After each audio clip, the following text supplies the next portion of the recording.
Steve Weisman graduated from Springbrook in 1997 and has spent the past 15 years as an award-winning sports broadcaster. Steve spent 5 years at ESPN hosting SportsCenter, Outside the Lines, NFL Live, and College Football Live, among other shows. He is currently an anchor at NFL Network and Tennis Channel. Last summer, Steve was a play-by-play tennis commentator for NBC during the Rio Olympics. He has covered nearly every major sporting event, including the Super Bowl, Final Four, Wimbledon, US Open, NBA Finals, and World Series. Ladies and gentlemen, Steve Weisman.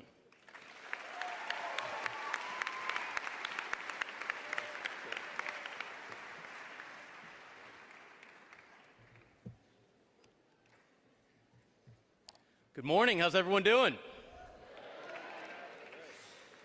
Thank you, Nahom, for the kind words. Dr. Williams, administration, respected board member, parents, family, and most importantly, graduates of the finest high school in all the land.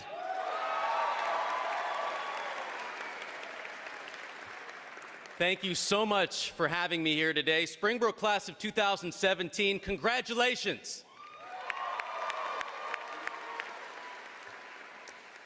It was exactly 20 years ago that I was sitting where you are. 20 years. Normally I don't feel old, but saying that out loud sounds like a long time.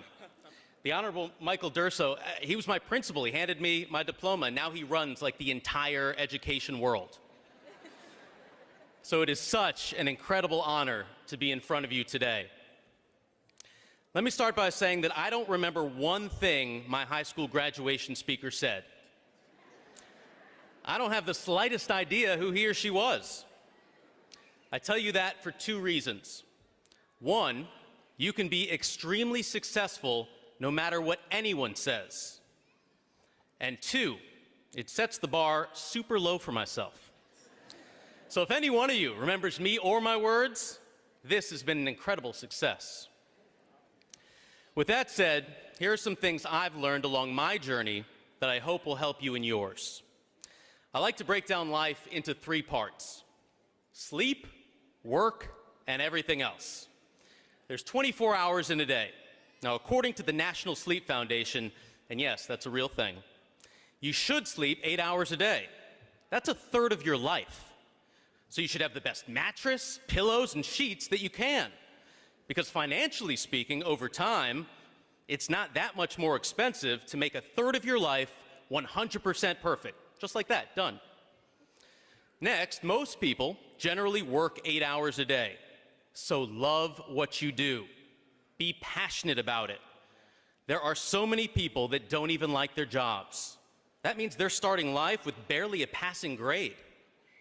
Now, if you have a great bed and you love your job, that's 66.6666667% of your life. That's 100% perfect. But as we all know, life isn't perfect. And that's okay.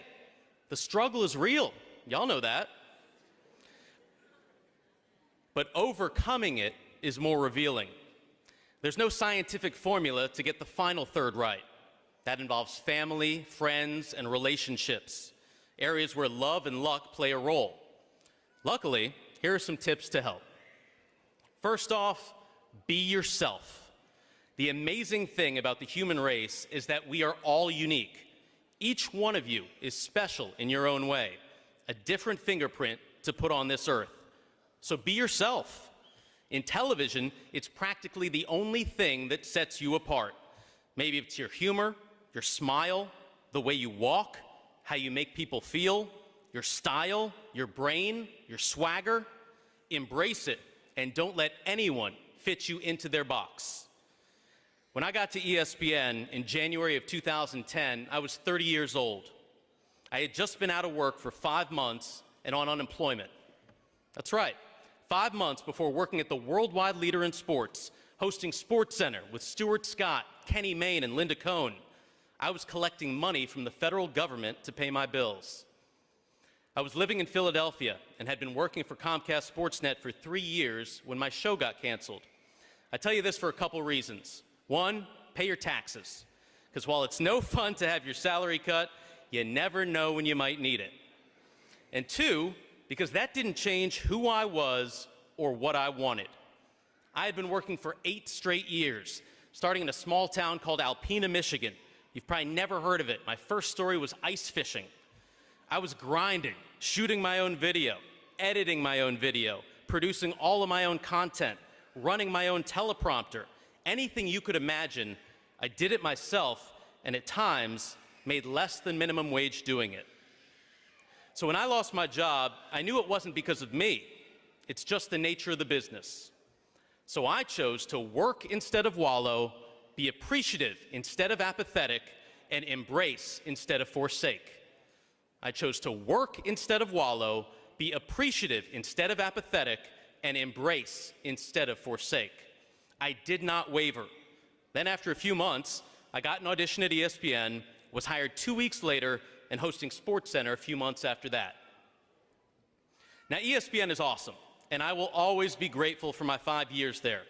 But it's also a big company with layers upon layers upon layers of executives who all have their own agendas and ideas on what makes the best broadcaster. I played tennis here at Springbrook, was the #1 singles player my junior and senior year, and I've always prided myself on being a coachable athlete. But somewhere along the way at ESPN, I lost who I was. I was trying to please so many people and be who they wanted me to be that I lost my authentic self. I remember having a mentor meeting with the late John Saunders, someone who I always looked up to in the broadcast world. After 5 minutes of chatting, he told me, "Steve, you've made me smile, you've made me laugh, you've made me think. That's who I want to see on TV." I think about that all the time. You are enough. Being yourself isn't what holds you back, it's what sets you apart. Being yourself isn't what holds you back, it's what sets you apart. I don't care what anyone tells you. Be yourself. Secondly, be kind. Humans are the world's most valuable resource, and time is our most precious commodity. Believe me, I've been with billionaires, partied with celebrities, and played sports alongside the world's greatest athletes. At the end of the day, money, fame, and talent are all fleeting. None of that will protect you from tragedy or make you better than anyone else. So be kind. They don't teach you this in chemistry or physics, but how you make people feel has a direct correlation to whether someone will help you. So create a cycle of kindness and take the high road. Along my journey through small television markets in Alpena, Michigan, Madison, Wisconsin, and Saginaw, Michigan, listen, I've had plenty of haters. People have opinions on everyone and everything. And these days, those opinions are easier to share and more public with social media. Now, I'm not telling you not to stand up for yourself, but trust your gut, pick your battles, and be kind. Hit the haters with the velvet hammer. There are countless times I've wanted to go at someone on Twitter, but instead I say something self-deprecating or funny and turn a foe into a fan. There were times at ESPN when I was really feeling myself, thought I was the man, didn't lift but had those ESPN muscles. Those 4 letters are strong. That's not being yourself. No one wants to help the cocky jerk. So I learned that being humble is more beneficial than boasting, and being grateful is more powerful than self-promotion. Being humble is more beneficial than boasting, and being grateful is more powerful than self-promotion. In the words of the great poet Kendrick Lamar, be humble, sit down.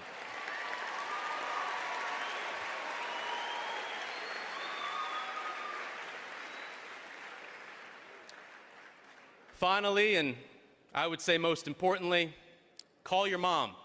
Now, for some of you, this may mean call your dad or brother or sister or grandparent or other blood or non-blood related family member that raised you or supports you. But for the purpose of this speech, call your mom. There will be no one in this world that cares as much about you, has a vested interest in your overall success as a human, or will fight for your survival as much as your mom.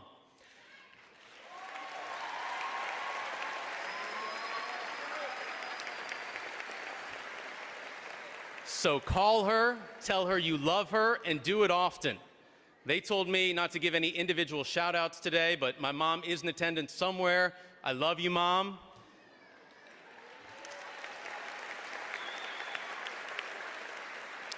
And to all the moms out there, you all are the real MVPs.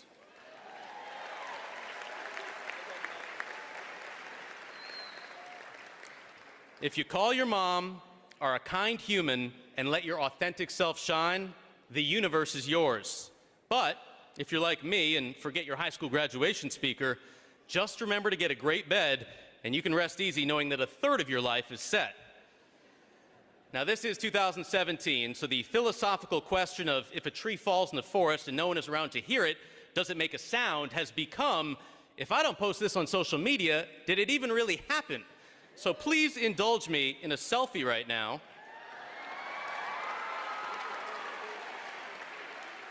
I'm going to count to 3, and I want you all to say, "Go Blue Devils." 1, 2, 3.